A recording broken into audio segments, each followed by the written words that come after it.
언젠가 TV에서 어느 회사를 소개하는 프로그램을 보았습니다. 그 회사는 지금 그 청년들이 가고 싶어하는 회사 중에 하나로 알려져 있는데요. 공채 경쟁률이 거의 1000대 1이라고 하니까 한 명 뽑는데 1000명 가까이가 그렇게 지원할 정도니까 얼마나 지금 그 인기가 있는 겁니까?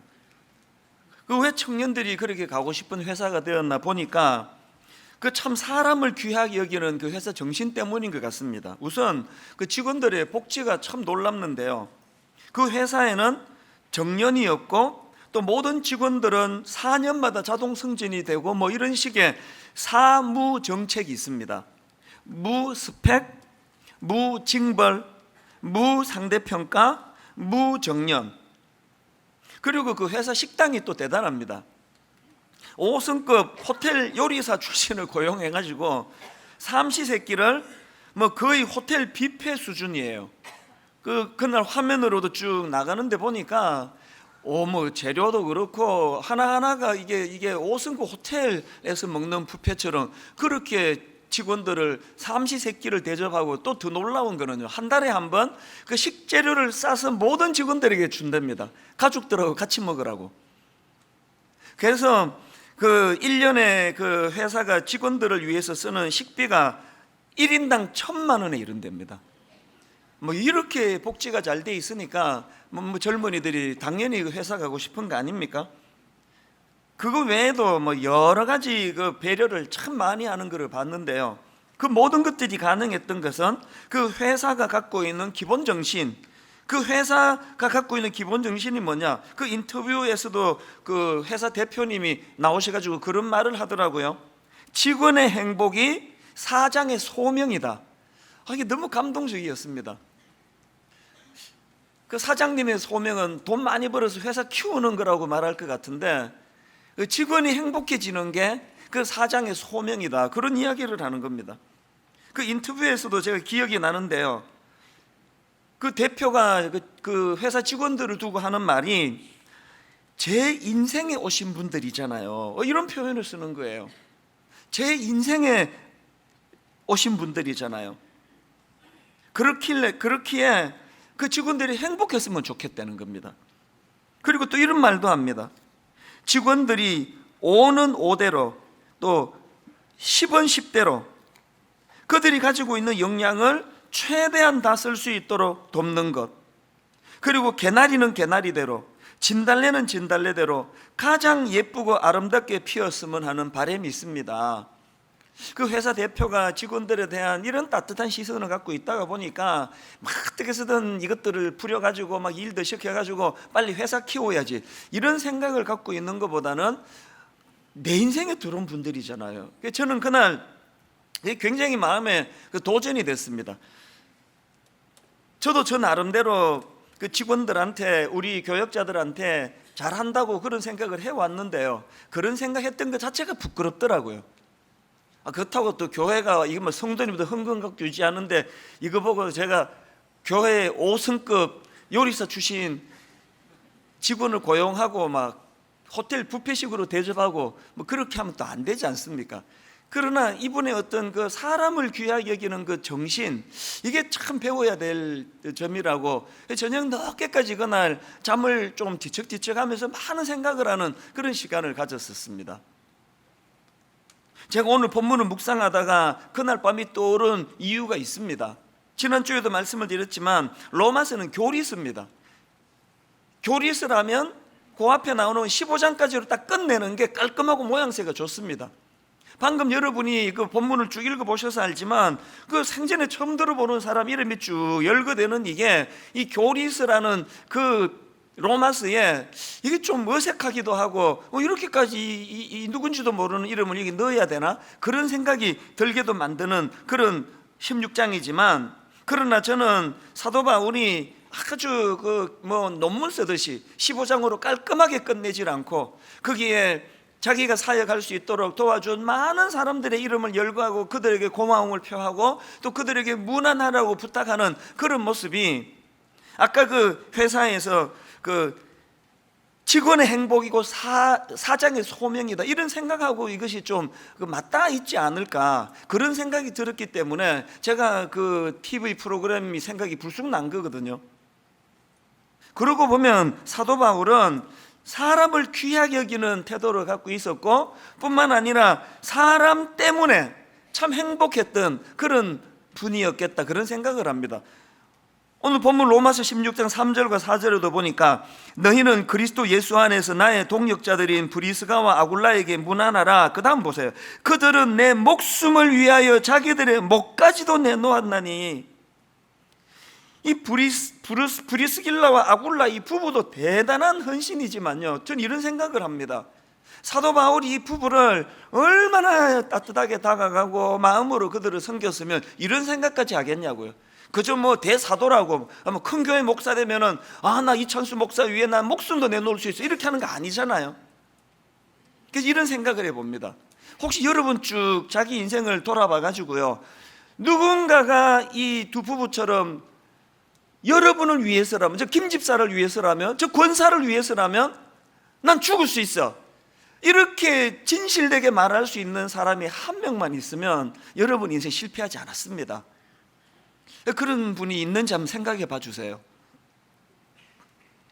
그런가 하면은 또 사도 바울에게서 배우는 귀한 점이 뭐냐, 그는 독불 장군이 아니라는 거예요.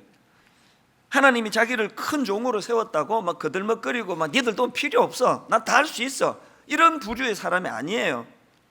사도 바울의 그 사역을 보면은 항상 그는 팀 사역, 다른 말로 하면은 하나님의 사역을 이루어가는데 늘 함께의 정신을 가지고, 오늘 그 16장에 쭉 열거되는 그 사람 이름을 보면은 우리가 금방 알 수 있는 거 아닙니까?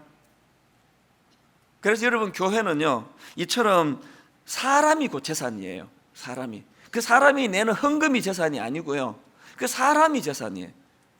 그리고 또 그 사람을 소중히 여기는 그게 그 교회여야 한다는 겁니다. 창립 17주년을 맞은 오늘 의도적으로 제가 이 본문을 택한 게 아니지 않습니까? 그냥 쭉 로마서 순서대로 했는데 왜 하나님이 오늘 이 본문을 우리들에게 주셨을까? 그래서 저는 창립 17주년을 맞은 오늘 분당 우리 교회가 보다 더 성숙한 교회가 되기 위해서 어떻게 해야 하나, 우리 교회가 더 성숙해지려면 두 가지 구비 조건, 이것을 꼭 점검해야 된다고 생각하는데요. 여러분, 첫째로요, 분당 우리 교회가 성숙한 교회가 되기 위해서는 첫째, 구성원 개개인의 성숙함이 필요하다는 거예요. 그 구성원이 성숙하면 그들이 모인 공동체는 성숙한 공동체 아닙니까? 야구를 보면은 뭐 막 그냥 작전이 뭐 요란하고 그러진 않아도 나가기만 하면은 막 1번부터 9번까지 다 안타를 치면 저절로 1등이 되는 거 아닙니까?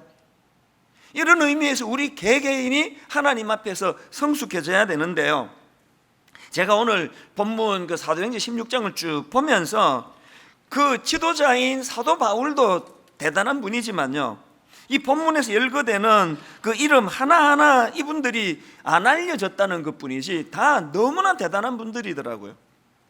우선 그 이름 앞에 등장하는 그 수식어들을 보면은 하나같이 너무 귀해요.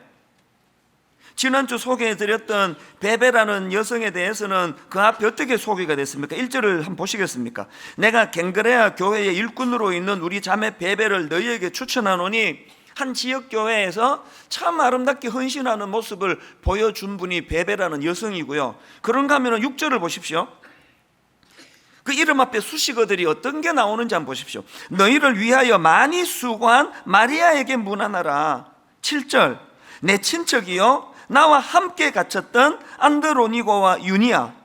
10절, 그리스도 안에서 인정함을 받은 아벨레. 12절, 주 안에서 수고한 드루베나와 드루보사. 또 그 다음 나오는 거, 주 안에서 많이 수고하고 사랑하는 벗이. 이런 식으로 오늘 본문에서 열거된 무명의 인물들 모두가 다 그 나름대로 너무나 아름답게 성숙하게 그 하나님의 나라를 위하여 헌신하던 분들이라는 거예요. 제가 이번 대지에서도 다루겠지만 로마 교회 성도들은 다양한 출신과 배경을 가지고 있는 그런 사람들로 구성된 교회거든요.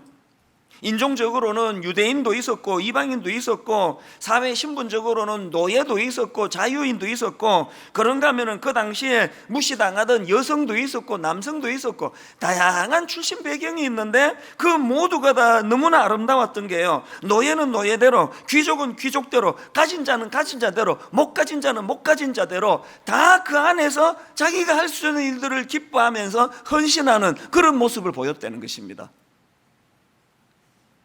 아까 제가 언급해 드렸던 것처럼 이런 일대로, 백은 백대로, 개나리는 개나리대로, 진달래는 진달래대로 서로가 자기가 아름다움을 드러낼 수 있는 것들을 드러내며 그렇게 기쁘게 헌신하며 살아가는 성도들이 모인 교회, 이런 교회가 건강한 교회 아니겠습니까?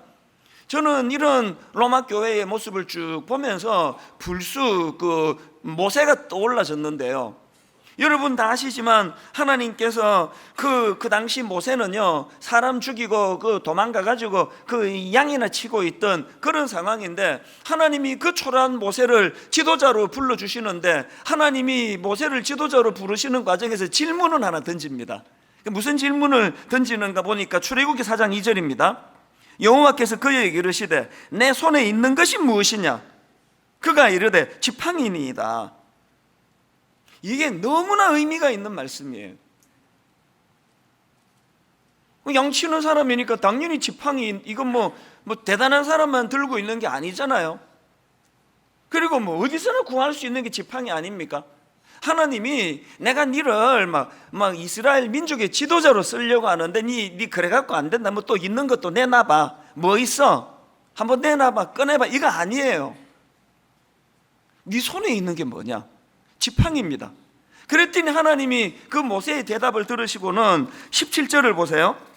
너는 이 지팡이를 손에 잡고 이것으로 이적을 행할지니라. 저는 너무 감동이 되는 거예요.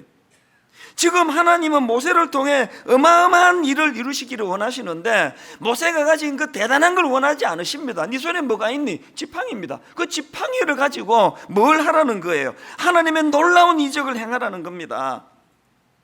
모세 손에 들려 있으면 보잘것없는 지팡이에 불과하지만 그 지팡이가 하나님에 의해 쓰임을 받으니까 홍해를 가르는, 반석을 쳐 물을 내게 만드는 기적의 도구가 되더라는 거예요.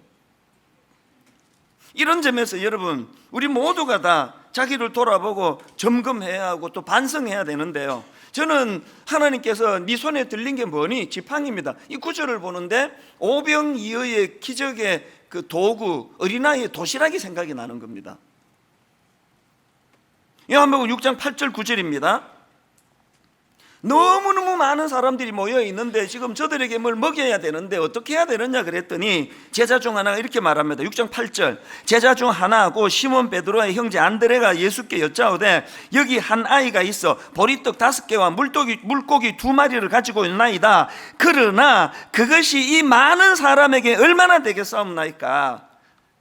주님 앞 보고할 때 그 앞에 말만 했으면 좋았을 텐데요. 여기 한 아이가 있어 보리떡 5개와 물고기 2마리를 가지고 있나다, 이렇게만 보고했으면 좋았을 텐데, 그러나 이게 항상 문제예요. 그러나 그것이 이 많은 사람에게 얼마나 되겠사옵나이까? 맨날 자기 관점으로 하나님을 재단하는 거 아닙니까? 저는 여러분 여기 나오는 그러나 그것이 얼마나 많은 사람에게 얼마나 도움이 되겠습니까? 이 말씀을 보면서 우리 모두가 다 먼저 우리 자녀들에게 다 사과해야 되는 게 이거예요. 우리 아이들에게 뭘 사과해야 됩니까? 이 점수 갖고는 지방대학밖에 못 가. 네 이래가지고는 쓰이기가 어려워. 그러나 그것이 많은 사람에게 얼마나 되겠사옵나이까? 왜 우리가 그 아이들이 부모의 그 잣대로 그렇게 판단되어져야 되느냐고요. 하나님의 딸인데, 하나님의 아들인데. 그런가 하면은 여기 나오는 그러나 그것이 이 많은 사람에게 얼마나 되겠사옵나이까라는 이 구절을 가지고요, 여러분은 누구보다도 여러분 자신에게 사과를 해야 돼요. 이 긴 세월을 허송세월하면서 허구한 날 내뱉은 말이 이거 아닙니까? 내가 가진 인생의 재료, 이거 도시락 어린애가 먹어도 이게 양이 될 것 같지도 않은 이 도시락밖에 없는 인생인데 태어날 때부터 찢어지게 가난한 집안에서 내가 태어났는데, 아버지도 돌아가셨는데, 부모님이 이혼했는데, 난 지방대학밖에 못 나왔는데, 이 작은 도시락 하나가 이 많은 사람에게 얼마나 유익하겠습니까? 여러분, 그렇게 자기를 자꾸 그렇게 스스로를 재단하면서 얼마나 그 긴 시간을 허송세월을 하셨냐고요. 한번 들여는 보기는 했습니까? 여러분, 그 작은 도시락이 어린아이 손에 들려 있으면 한 애가 먹기에도 양이 많지 않은 그런 작은 양에 불과해요. 그러나 여러분, 그 어린아이의 도시락 같은 그 작은 게 기적을 일으키시는 주님 손에 들려지면 5,000명을 먹이고도 남는, 여자 아이들까지 다치면 10,000명이 넘는 사람을 먹이게 만드는 기적의 도구가 되는 줄로 믿으시기를 바랍니다. 지팡이가 모세 손에 들려있으면 그냥 양치는 도구에 불과해요. 잃어버리면 금방 만들 수 있는 도구. 그런데 그 지팡이가 하나님 손에 들려지면 홍해를 가르는 기적의 도구가 될 수 있다는 사실이에요. 여러분이 분당 우리 교회 참 잘 나오신 게요, 여러분은 제가 드리는 메시지 내용만 들으시는 게 아니라 실물 교육, 시청각 교육, 여러분은 지금 저를 보고 계시잖아요. 제가 모세 손에 들린 지팡이 아닙니까? 제가 어린아이의 도시락 아닙니까? 저는 미국에서 이제 이민생활 정리하고 한국으로 가 목사가 돼야 되겠다, 청소년 중고등부를 내가 맡아야 되겠다, 그렇게 결심했을 때요, 막 이제 한국교회 청소년 다 죽었어. 내 옥하는 목사님 만나자마자, 옥하는 목사님 나 안 쓰시면 당신 일생에 후회할 겁니다. 이 큰 종이 이제 나타났습니다. 이런 생각을 추워도 안 했습니다. 저는요, 모세 손에 들린 지팡이라는 건 너무 잘 아는 사람이에요. 그래서 저는 동네 교회 한 50명 모이는 중고등부에 가서 그 작은 숫자 아이들에게 내가 큰바위 얼굴이 돼줘야 되겠다. 한국교회 청소년계를 뭐 뒤흔들려고 나간 거 아닙니다. 제 장점은요, 저는 저를 잘 안 되는 거예요. 그래서 이렇게 뭐 허황한 이런 생각을 하지를 저는 않는 사람입니다. 분당 우리 개척할 때도 마찬가지예요. 17년 전이네요, 벌써. 옥하는 목사님이 이제 개척을 하라 명하시고 거기에 제가 순종하기로 해서 보니까 분당에 한 70평짜리 상가 보러 다니고 뭐 그러니까요, 그 사랑의 교회가 막 정말 어마어마하게 크더라고요. 10년 있을 동안에 못 느꼈는데요, 상가 70평 보고 교회 보면 막 교회 너무 크고, 그래서 저는 그때 참 마음이 가난해져 있을 때예요. 너무 두려운 거예요. 이 마른 막대기 같은 내가 이제 이 교회를 어떻게 이게 단임 목사가 되나, 그래서 너무 두려워하던 차인데요, 그때가 이제 12월 20일인가 21일인가 수요 예배, 크리스마스 이제 그 바로 전 수요일 날 그 칸타타, 성가대에서 칸타타 발표를 했는데요, 뭐 1부부터 몇 부까지 성가대 연합으로 해놓으니까 막 규모가 대단했죠. 막 오케스트라도 대단했고요. 그리고 나서 이제 막 성가대원들이 다 안에 서서 이제 막 찬양을 하는데 나는 뭐 노래는 안 들어오고, 와, 사람 진짜 많다. 그래서 제가 세봤어요. 노래는 안 듣고 하나, 둘, 셋, 넷, 다섯, 이제 세보니까 대원이 120명이더라고요. 그게 너무 부러워가지고요, 그 옆에 있는 그 선배 목사님하고 같이 앉아 있었는데 그 목사님 보고 내가 이렇게 조용히 말해 연주하는데, 내가 개척하는 교회가 저 성가 대원만큼만 모이면 내가 소원이 없겠습니다. 그랬더니 옆에 그 선배 목사님이 손을 꽉 쥐면서 기도하면 할 수 있어. 그 격려가 너무 위로가 됐습니다.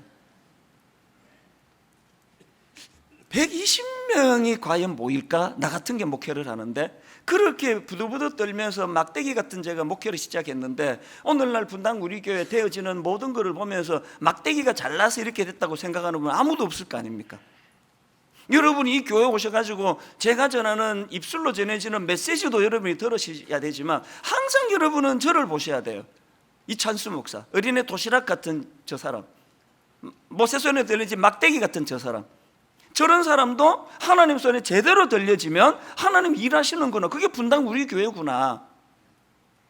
제가 이 로마서 16장에 나와 있는 이 무명의 사람들의 모습을 보면서 개나리는 개나리대로, 진달래는 진달래대로, 노예는 노예대로, 이방인은 이방인대로, 노예가 자기는 노예라고 난 아무것도 못한다고 피곤하지도 않고, 여성이라고 개수에도 들어가지도 않는 나는 여자인데 뭘 하겠냐 그것도 없고, 베베와 같이 충성스럽게 자기가 할 수 있는 일을 행하는 그런 교회, 그게 로마 교회고, 그래서 저는 분당 우리 교회가 로마 교회와 같이, 그래서 주님이 항상 여러분에게 물으시는 걸 기억하셔야 돼요. 네 손에 든 게 뭐니? 내 눈엔 안 보이는데 한번 내놔봐라 이러지 않으세요. 이미 잘할 수 있는 거, 그 네 손에 든 게 뭐니? 지팡인데요. 목자가 지팡이 있는 게 뭐가 대단한 일입니까? 저는 여러분 삶이, 또 여러분의 자녀와 가정의 삶이 예수님 손에 붙들린 어린아이의 도시락 같은 존재가 되시기를 바랍니다. 이걸 깨닫는 그 사람이 성숙한 사람이에요. 그런가 하면 두 번째로 분당 우리 교회가 성숙한 공동체가 되기 위해서는 구성원 개개인의 성숙함도 중요하지만 복음의 능력으로 이 함께의 정신을 회복해야 된다는 겁니다. 독불장군 안 됩니다. 함께의 정신, 함께의 정신. 제가 앞에서도 언급했지만 로마 교회는 다양한 사람들로 구성된 그런 교회였거든요. 역사신학자 고신대 이상규 교수님이 설명해 놓은 글을 보니까 막 그 시대가 막 그림이 그려지더라고요. 그 교수님에 의하면은 로마서가 기록되던 1세기 헬라 로마 사회는요, 모든 사람을 딱 세 가지로 평가를 했답니다. 첫째는 인종적으로 이 사람이 유대인인가 이방인인가. 둘째는 사회 신분상으로 이 사람은 노예인가 자유인인가. 세 번째로는 성별로는 남성인가 여성인가. 그런데 여러분, 이 세 가지 잣대가 그 사람을 평가하는 기준이라고 한다면 로마 교회는 이 세 가지 잣대의 사람들이 막 다 섞여 있는 데가 이 로마 교회라는 겁니다. 자, 먼저 인종적으로 보니까 유대인과 이방인이 섞여 있습니다. 7절을 보세요. 내 친척이요 나와 함께 갇혔던 안드로니고와 유니아에게 문안하라. 또 11절에 내 친척 헤로디온에게 문안하라. 여러분, 사도 바울은 유대인입니까 이방인입니까? 유대인이잖아요. 사도 바울이 유대인인데 그 친척이라 그러니까 유대인들 아닙니까? 또 그런가 하면은 3절에 나오는 브리스가와 아굴라 부부도 유대인이에요. 그러니까 로마서 16장에서 열거된 사람 중에서 적어도 5명은 유대인이고 나머지는 또 이방인들이에요. 거기가 로마니까 당연히 이방인이 많을 거 아닙니까? 그런데 여러분, 지난주 말씀드렸듯이요, 그 당시 유대인들은 이방인들을 사람 취급을 안 해요. 상종을 안 했습니다. 지옥의 불쏘시개거리로 만든 것들인데 내가 어떻게 상종을 하겠냐고요. 그래서 그 이상규 교수님이 쓴 그 글에 보니까요, 유대인 남자가 이방인 여자가 결혼을 하잖아요. 그러면요, 그 이방인 남자가 속해 있는 공동체에서 그 남자 장례를 치러버렸대요. 이방인하고 결혼한 인간이라고, 죽었다는 게 죽었다는 거예요. 이런 살벌한 시대에 유대인과 이방인들이 섞여 한 하나님을 섬기고 있는 이 모습은요, 이거 상상을 초월하는 거예요. 그런가 하면 두 번째로 그 당시 로마 교회는 노예와 자유인이 섞여 있는 공동체였다는 겁니다. 어떻게 아느냐? 그 당시에는요, 그 사람 이름만으로 사회적 신분을 가늠할 수 있게 하는 그런 이름들이 많았답니다. 예를 들면은 빌레몬스의 그 오네시모라는 노예가 나오지 않습니까? 오네시모가 무슨 뜻인가 하니까 쓸만한 놈, 이런 뜻이래요. 딱 들으니까 양반 같으세요? 이름 딱 들으면 얘는 노예구나. 그래서 이제 그 학자들이 쭉 품절을 해놓은 거를 보면은 로마서 16장에 나오는 명단에서 노예 신분으로 추측되는 사람이 9명에서 11명이나 된다는 거예요. 자유인이 15명에서 17명 정도. 아니, 노예는 사람이 아니고 물건 취급을 당하던 그 시대에 어떻게 노예와 자유인이 한 교회 안에서 하나를 이룰 수 있을까? 오죽하면은 그 아리스토텔레스도 이런 말을 했대네요. 노예를 생명 있는 도구라고 그렇게 말하기도 하고, 또 아리스토텔레스가 하는 말이 노예는 움직이는 물건이다. 이런 취급을 받던 시대에 노예와 자유인이 하나로 어우러진다는 건 이건 상상을 초월하는 일이에요. 그런가 하면 또 로마 교회는 남성과 여성이 어우러지는 그런 공동체라고 말씀드렸는데요, 1절에 나오는 베베를 위시해가지고 적어도 8명에서 9명이 여성이었다는 겁니다. 그리고 17명에서 18명이 남성이라는 겁니다. 인구 계수할 때 카운티도 안 들어가던 여자, 그렇게 무시당하던 여자들과 더불어 남성과 여성이 함께 교회를 일구어 나가는 이런 모습이 상상만 해도 아름답지 않습니까? 그러면 여러분 이런 질문이 가능하겠죠. 아니, 그런 살벌한 세상에서 로마 교회는 이게 어떻게 가능했을까? 어떻게 가능했냐고요? 사도 바울이요, 갈라디아 3장에서 딱 한마디로 명쾌하게 대답을 설명을 합니다. 자, 갈라디아 3장 28절 보세요. 너희는 유대인이나 헬라인이나 종이나 자유인이나 남자나 여자나 다 그리스도 예수 안에서 하나이니라. 사회적인 기준으로 보면은 종이고 자유인이고 노예고 자유인이고 남자고 여자고 유대인이고 이방인이고 구분이 되지만 그리스도 안에서는 하나라는 거예요. 에베소서 2장 14절. 그는 우리의 화평이신지라 둘로 하나를 만드사 원수된 것 곧 중간에 막힌 담을 자기 육체로 허시고. 에베소서 2장 16절. 이 현대인의 성경이 번역한 건 너무나 적나라합니다. 또 십자가로 그들의 적개심을 죽이고 둘을 한 몸으로 만들어 하나님과 화해시키기 위한 것입니다. 여러분, 십자가는요, 이렇게 사회적으로 치유되기 어려울 정도로 골이 깊어진, 치유되기 어려울 울분과 분노와 적개심이 많은 나와 너 사이를 메워주는 도구가 십자가라는 것입니다. 저는요, 이 구절을 오늘 본문을 묵상할 때마다 참 마음이 아파요. 아무리 교회를 제가 들여다봐도 교회 안에 세상과는 완전히 다른 우리들만의 공동체의 모습을 찾아보기가 어렵습니다. 그래서 사도 바울이 이런 일들이 가능한 유일한 대안이 뭐냐? 그래서 로마서 16장을 읽어보시면요, 계속 사도 바울이 반복해서 사용하는 표현이 있는데 그게 뭐냐? 주 안에서, 또 그리스도 안에서예요. 2절을 보십시오. 너희는 주 안에서 성도들의 합당한 예절로 그를 영접하고, 바로 그 다음 3절, 너희는 그리스도 예수 안에서, 8절, 또 주 안에서 사랑하는, 9절, 그리스도 안에서 우리의 동역자, 10절, 그리스도 안에서 인정함을 받은, 11절, 내 친척 헤로디온에게 문안하라. 나기수의 가족 중 주 안에 있는 자들에게 문안하라. 12절, 주 안에서 수고한, 13절, 주 안에서 택하심을 입은. 계속 사도 바울이 지금 반복하는 게 주 안에서, 주 안에서, 주 안에서. 왜 사도 바울이 그리스도 안에서 혹은 주 안에서라는 표현을 반복합니까? 이 그리스도 안에서라는 이 표현이야말로 이 세상의 모든 고를 메우는 놀라운 주님의 능력이기 때문에 그래요. 저는 이 구절을 읽으면서 정말 마음이 아픈 사람이에요. 한국 교회는, 한국 사회는 점점 지역과 지역, 전라도와 경상도, 진보와 보수, 부자와 가난한 자, 청년과 장년, 부모 세대와 자녀 세대, 점점 골이 지금 깊어가고 있는 현실 아닙니까? 그런데 불행하게도 오늘날 교회를 들여다보면은 이 사회의 골을 메꾸는, 그리고 세상과는 완전히 다른 새로운 공동체 같은 느낌이 들지를 않습니다. 교회 안에 진보만 있고 교회 안에 보수만 있고, 그 절대 건강한 교회가 아니에요. 교회 안에 경상도 사람만 모여있는 교회, 전라도 사람만 모여있는 교회, 절대로 그 바람직한 모습 아닙니다. 저는 사실 그게 두려웠습니다. 제가 경상도 사람 아닙니까? 그것도 막 사투리, 액센트가 엄청 심한, 딱 들으면 어디 경상도구나. 그래서 이 교회가 막 그냥 막 경상도 사람만 모이는 교회가 되면 어떡하나 개척하고 많이 두려웠어요. 마침 어제 토요일 날 저희 교회 6번째 분립개척 교회가 창립 예배를 드리는 날이었거든요.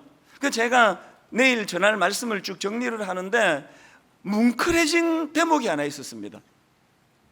1호부터 6호까지 우리 부교역자들 중에 분립개척 나가라고 선정해서 내보낸 교역자들 중에 6명 중에요, 분립개척 6명 중에 4명이 전라도 호남 분들인 거예요. 일부러 그렇게 뽑은 거 아니에요. 한때 부교역자, 내가 우연히 조사를 해봤더니요, 한때 부교역자 중에 호남 출신이 60% 넘은 적도 있습니다. 일부러 그렇게 뽑은 거 아니에요. 단지 염려만 했습니다. 담임 목사가 경상도 사람이기 때문에 너무 교역자들이 경상도 교역자만 뽑혀지면 안 되는데 그 염려는 제가 갖고 있었습니다.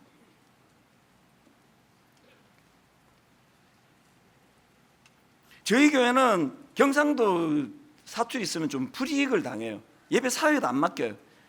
담임 목사가 저렇게 심한 경상도 사투리로 설교를 하는데 사회까지 경상도 사투리를 해야 돼? 그래가지고 지금까지 안 세웠습니다. 최근에 한 명 세웠는데 의외로 너무 잘해가지고 제가 그동안 내가 너무 과했나 그런 생각을 하고 있는데요. 똑같은 마음이에요. 저는 성도님들에게 제가 진보적인 성향인지 보수적인 성향인지 절대로 노출되지 않기를 원합니다. 저는 우리 애들에게도 안 밝혀요. 왜? 우리 사회가 너무너무 미숙하기 때문에. 이 사람이 보수라 그러면 진보들 마음을 아예 닫아버리고, 이 사람이 진보라 그러면 보수라는 마음을 다 닫아버리기 때문에 그것 때문에 복음 전하는데 지장이 될까 봐 고문을 해보셔야 내가 밝히는가. 절대로 안 밝힙니다. 밝히면 안 됩니다. 그래가지고 여러분 어느 한쪽이 복음을 안 듣게 되면은 그 영혼을 살려야 되는 제가 어떻게 그 책임을 감당하겠냐고요. 참 이래야만 되는 이 사회 현실이 너무 마음이 아파요. 진짜 마음이 아파요. 교회에서 여러분 여기 진보적인 성향을 가지고 계신 분들은요, 우리 진보 잘 되게 해달라는 기도 드리기보다는 건강한 보수가 나오도록 기도해야 돼요. 보수적인 성향을 가진 분들은 건강한 진보가 나오도록. 그래서 하나님 서로가 서로를 좋은 점, 건강한 점 이것들이 드러나 선의의 경쟁을 하며 성장할 수 있는 나라. 에베소서 2장 14절에 그는 우리의 화평이신지라 둘로 하나를 만드사 원수된 것 곧 중간에 막힌 담을 자기 육체로 허시고, 이 복음의 능력이거든요. 에베소 2장 16절 또 십자가로 그들의 적개심을 죽이고. 저는 시간이 갈수록요, 제가 경상도 사람인 게 너무나 자랑스러워요. 처음에나 20대 때 30대 신학교 처음 갔을 때는 아이고 이 서울 말씨를 썼으면 좋았을 텐데 하는 요새 생각이 달라요. 경상도 액센트가 설교가 얼마나 좋은지 아십니까? 액센트가 세가지고 졸 수가 없어요. 시끄러워가지고. 서울 말씨는 너무 부드러워 졸려요. 저는 시간이 갈수록 제가 경상도 사람인 게 자랑스럽지만요, 동시에 시간이 갈수록 나이가 들수록 호남 분들이 너무 좋아요. 장점이 너무 많이 보여요. 우리가 안 갖고 있는 좋은 점이 너무 많아요. 그래서 오늘 설교 제목이 달라서 아름다운 우리, 달라서 아름다운 우리. 두 가지 말씀을 드렸는데요, 구성은 개개인이 성숙함을 추구하는 교회. 그런가 하면은 그 성숙한 개개인이 독불장군이 아니라 함께의 정신을 회복하고 복음이 가지고 있는 포용력, 나랑 다른 걸 틀렸다고 하지 않고 그거를 품어주며 기도해 나가는 교회. 제가 두 가지 이야기를 드리고 오늘 말씀을 마무리하려고 하는데요, 전북 김제에 그 금산교회라고 있는데요, 1908년도에 세워진 교회예요. 미국 선교사님이 세운 교회인데요, 1908년도면은 이게 언제적 이야기입니까? 그래서 그때는 막 남녀 차별이 극심하던 시대에 세워졌기 때문에 저도 그 금산교회, 전북 김제에 있는 금산교회를 다녀왔거든요. 예배당이 너무 재밌어요. 예배당이 기역자예요. 이 남녀가 엄격하게 구분되게 이렇게 막 섞여 있으면 큰일 납니다, 이거. 그래서 그 교회는요, 기역자 교회예요. 딱 기역자 중간에 강단이 있고요, 이쪽에는 여성만 앉고요, 이쪽에는 남성만 앉아 서로가 절대 못 봐요. 단지 목사만 보는 거예요. 그렇게 참 여러 가지로 덜 깨고 미숙하고 모자라는 게 많은 시대인데요, 그 교회가 얼마나 성숙했는지 아십니까? 그 교회에 조덕삼이라는 분, 이분은 김제 지역에 금광에 투자해가지고 큰 부자가 된 분이에요.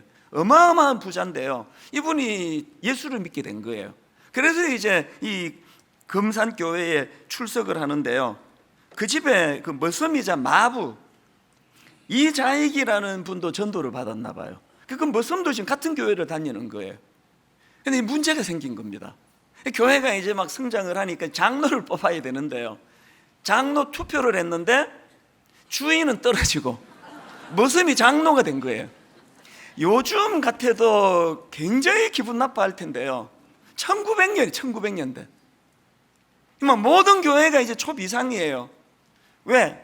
건축도 그 부자 조덕삼이라는 분이 교회도 지어주고 헌금 대부분이 그분이 하는데 이제 시험 받아가지고 교회를 떠나면 어떡하느냐고.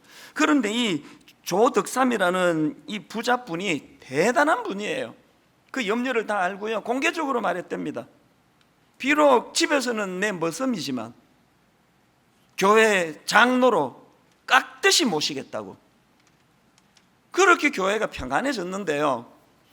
이제 그 다음 이제 장로 투표에 이런 성숙한 분인데 당연히 장로 돼야죠. 그 다음 투표에 이제 이 조덕삼 씨도 이제 금산교회 2대 장로가 됐다는 거예요. 그런데 이 조덕삼 장로님의 위대함이 이거예요. 이분이요, 그 머슴 이자익 장로를 보니까 집에서는 몰랐는데 이게 교회에서 리더십도 있고 머리도 좋고 대단한 거예요. 그래서 그 자기 머슴 출신 또 자기 머슴인 그 이자익 장로를 평양신학교에 보내고요, 모든 경비를 다 후원합니다. 그리고 놀라운 게 뭐냐, 그 머슴 출신 그분이 목사 안수를 받고 이자익 그 목사가 되고 나니까 장로님이었던 그 주인, 머슴 주인 조덕삼 장로님이요, 이 머슴 출신인 목사님을 자기 교회 담임 목사로 청빙을 해요. 그리고 그 머슴 출신 이자익 장로가 목사님이 태어날 때 이렇게 천한 출신으로 태어나서 그렇게 됐지, 대단한 분이에요. 그래서 기독교 초기에 엄청난 일을 합니다. 총회장을 3번이나 역임했답니다. 저는 그렇게 총회장을 3번이나 역임한 그 목사님도 귀하지만 조덕삼 장로님의 포용력, 저건 내 종인데 내 저거 머슴인데 얕잡아 보지 않고. 여러분, 이게 교회라는 거예요. 우리에게 그 정신이 있습니까? 한 가지 이야기만 더 드리고 말씀을 마치려고 하는데요, 지난달에 여러분께 나누어 드린 분당 우리지, 저는 그 우리지를 받아들고 표지가 너무나 많은 생각을 하게 했습니다. 그 표지는요, 휠체어탄 장애인과 또 청년들이 어우러져 있고 또 그 한가운데 산에서 물이 흘러내리는 그림인데요, 화면으로 제가 사진을 좀 부탁을 드려요. 그 그림을 한번 보세요. 저 그림의 의미가 뭔가 하면은요, 그 밑에 바로 이런 설명이 있었습니다. 표지 그림은 우리 사랑부 황진호 형제가 시편 133편으로 활동하는 우리 사랑 청년부의 모습을 그린 것입니다. 헐몬산의 이슬이 정상에 있는 눈을 녹여 계곡을 만들고 그 물이 요단강에 흘러 250km 떨어진 시온산에 닿고 사해까지 이어집니다. 그 다음 보세요. 장애 부서인 우리 사랑부 형제자매들의 사랑이 그렇게 흐르기를. 저 그림을 그린 형제도 그렇고요, 시편 133편 1절에 어떤 말씀이 있습니까? 보라, 형제가 연합하여 동거함이 어찌 그리 선하고 아름다운고. 3절, 헐몬의 이슬이 시온의 산들에 내린 같도다. 제가 그거를 보고 있는데 눈물이 핑 돌더라고요. 하나님 분당 우리 교회는 장애인과 비장애인이, 세상에서 이름이 많이 알려진 사람과 무명한 사람이, 부자와 가난한 사람이, 경상도 사람과 전라도 사람이, 건강한 진보와 건강한 보수가 자칫하면은 고를 이루고 자칫하면은 평가라는 이 세상과는 달리 헐몬산 이슬 같은 성령의 물결이, 성령의 폭포수가 쏟아짐으로 말미암아 그 모든 세상의 그 고를 다 메워버리는, 교회 오면은 장애인도 없고 비장애인도 없고 경상도 출신도 없고 전라도 출신도 없고 진보도 없고 보수도 없고, 지금 기성세대와 젊은이들 사이의 골도 그 헐몬산의 폭포수 같은 은혜와 같은 성령의 역사로 다 메워지는 교회, 그 교회를 상상을 하니까 너무 눈물이 나잖아요. 최근에 나온 신간 중에 정신과 의사가 쓴 책인데 제목이 그냥 살자예요. 정신과 의사가 제목을 그렇게 정한 데 이유가 있는 거 아닙니까? 띠지에 보니까 그 책의 방향성을 분명하게 설명을 해놨더라고요. 유연한 마음이 행복한 삶을 만든다. 유연한 마음이 행복한 삶을 만든다. 무슨 지역 가지고, 이념 가지고, 세대 가지고 사사건건 경쟁이 되고, 그래서 여러분이 불행해지는 거예요. 십자가의 능력, 서로에 대한 적개심을 허물어주는 십자가의 능력, 분당 우리 교회가 그런 교회 되기를 바랍니다. 결론을 맺으면서 제가 이번에 설교 후에 찬양을 선택한 이유가 있는데요, 이 모든 것들을 가능하게 하신 예수 그리스도, 그분이 17주년의 주인공이세요. 그분을 집중하고 그분에게로 가야 되고요. 이 찬양을 내가 선택한 거는 후렴이 이래요. 주님 앞에 내가 서 있네, 주 앞에 내가 서 있네, 주는 거룩하신 하나님 그 앞에 서 있네.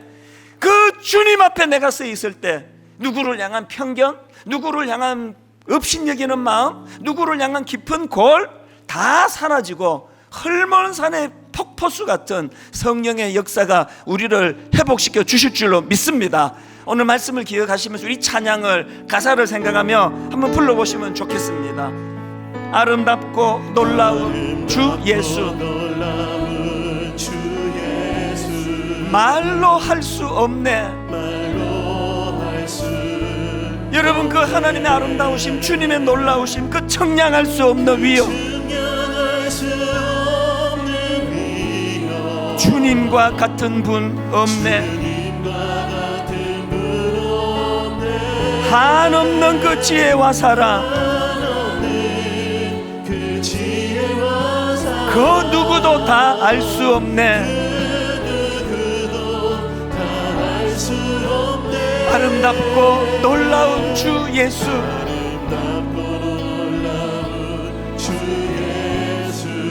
보좌에 앉으셨네. 여러분에게 선포하십시오.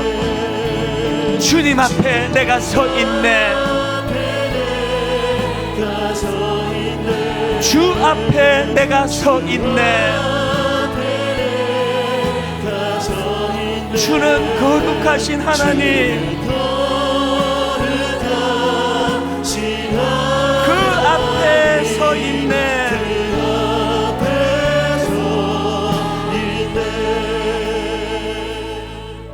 여러분, 세상에서 어떤 자기 갖고 있는 그것 때문에 상처를 받고 아픔을 경험한 한 분 계세요? 불이익을 당한 분 계세요?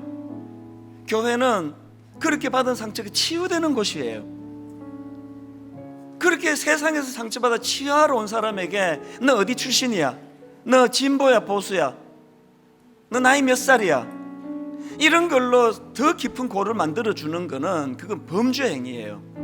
교회는 그런 걸로 사람을 판단하는 것이 아니고 십자가로 하나 된, 모두가 십자가와 하나 된 그 하나만의 공통점을 가지고, 그래서 에베소서 2장 16절에 십자가로 그들의 적개심을 죽이고, 십자가로 그들의 적개심을 죽이고 둘을 한 몸으로 만들어 하나님과 화해시키기 위한 것입니다.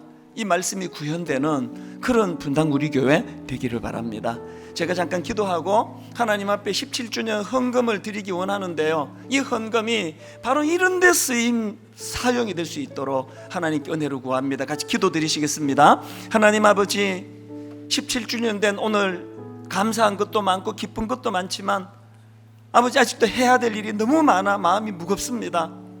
교회가 사회를 닮아가는 것 같아서, 교회가 세상에서 깊어진 골을 메꾸는 것이 아니라 교회 안에도 골이 점점 많아지는 것 같아서 대안은 하나밖에 없습니다. 십자가가 바로 세워지는 것입니다. 대안은 하나밖에 없습니다. 담을 허물어 주신 예수 그리스도가 이 교회에서 역사하시는 것입니다. 17주년 오늘 그 은혜를 구하오니 응답하여 주시기 원합니다. 작은 예물 주님께 드리는 손길들마다 주님께서 받으시고 흠양하시고 주님이 인도하여 주시옵소서. 예수님 이름으로 기도드립니다. 아멘. 우리 찬양 한 번 더 부르시면서 준비하신 예물 주님께 올려드립니다. 아름답고 놀라운 주 예수, 말로 할 수 없네. 여러분, 그 주님의 위대하심, 그 청량할 수 없는 위엄, 주님과 같은 분 없네. 이 은혜를 누리시기 원합니다. 한없는 그 지혜와 사랑, 그 누구도 다 알 수 없네.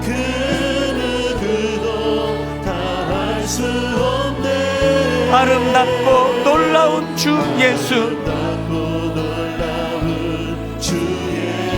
보좌에 앉으셨네.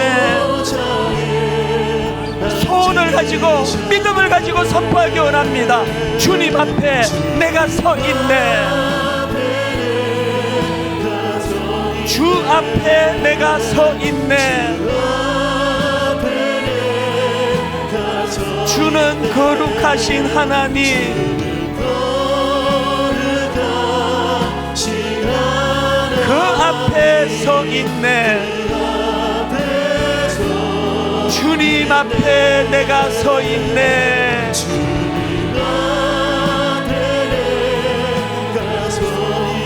주 앞에 내가 서 있네. 주는 거룩하신 하나님, 그 앞에 서 있네.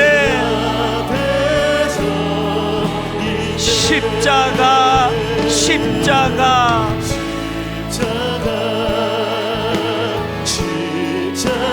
그 그늘 아래 내 소망이 있네. 십자가, 십자가, 그 그늘 아래 내 생명이 있네. 우리 다 자리에서 일어나셔서 십자가, 십자가,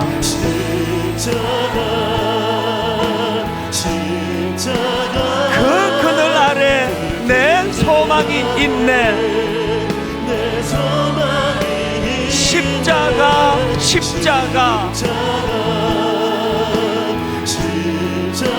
그 그늘 아래 내 생명이 있네. 우리 마지막으로 다시 한번 선포합니다. 주님 앞에 내가 서 있네.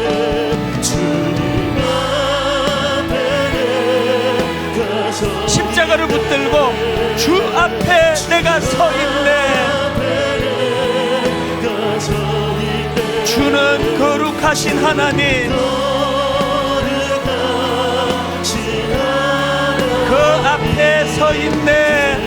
우리 다시 한번 십자가를 붙들고 주님 앞으로 나가서기 원합니다. 주님 앞에 내가 서 있네. 십자가 붙잡고 주님 앞에 내가 서 있네. 주는 거룩하신 하나님, 그 앞에 서 있네.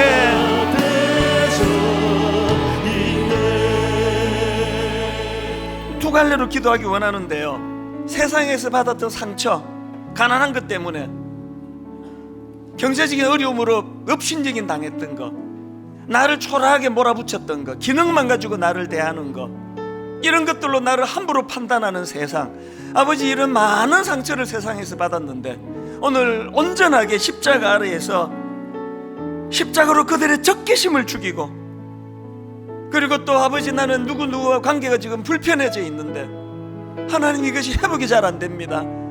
관계에 십자가의 능력이 나타나기 원합니다. 교회 안에 놀라운 회복이, 고를 메워주시는 헐몬산에 부어주시는 은혜가 우리들에게 임하기 원합니다. 이 두 가지 제목을 가지고 우리 통성으로 같이 기도하기 원합니다. 같이 기도하시겠습니다. 살아계신 하나님 아버지,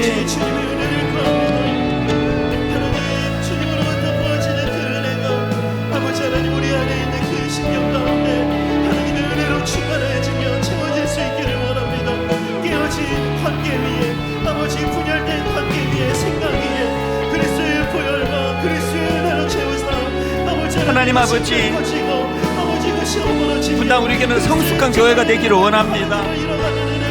하나님, 분당 우리 교회는 우리 성도님들 개개인이 십자가 아래 점점 더 성숙해지길 원합니다.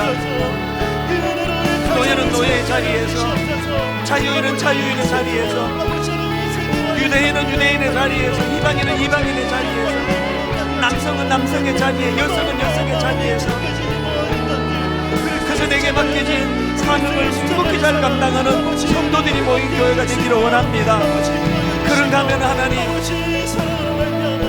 나와 너가 이루어져 손을 맞잡고 하나가 되는 성숙을 허락하여 주시기 원합니다. 창립 10주년 된 오늘 이 시간 하나님 아버지 온전히 부어주시는 은혜로 아버지 하나님 소망을 가지고 달려가는 믿음의 성도님들 되게 하여 주시옵소서. 그는 우리의 화평이신지라 둘로 하나를 만드사 원수된 것 곧 중간에 막힌 담을 자기 육체로 허시고 또 십자가로 그들의 적개심을 죽이고 둘을 한 몸으로 만들어 하나님과 화해시키기 위한 것입니다. 오늘 하나님 아버지, 이 사회가 너무나 다툼이 많고 그 안에서 분노가 생기고 적개심이 일어나고 그것들이 점점 고를 만들어 분열이 일어나는 이 시대입니다. 대안은 오직 예수 그리스도, 그 담을 허무신 십자가밖에 없는 줄 믿습니다. 모든 상함이 다 치유되게 하시는 십자가, 그리고 하나님 이 사회가 균형 이루며 발전을 향하여 성장을 향하여 성숙을 향하여 나아가는 그런 아름다운 나라가 될 수 있도록 분당 우리 교회가 기도하는 교회 되게 하여 주시옵소서. 교회가 여기 있음으로 말미암아 이 시대와 민족 앞에 시원한 생수를 제공하는 그런 교회가 될 수 있도록 좌로나 우로나 치우치지 아니하는 하나님의 뜻을 살피며 나아가는 하나 되는 그런 아름다운 공동체의 길로 인도하여 주시옵소서.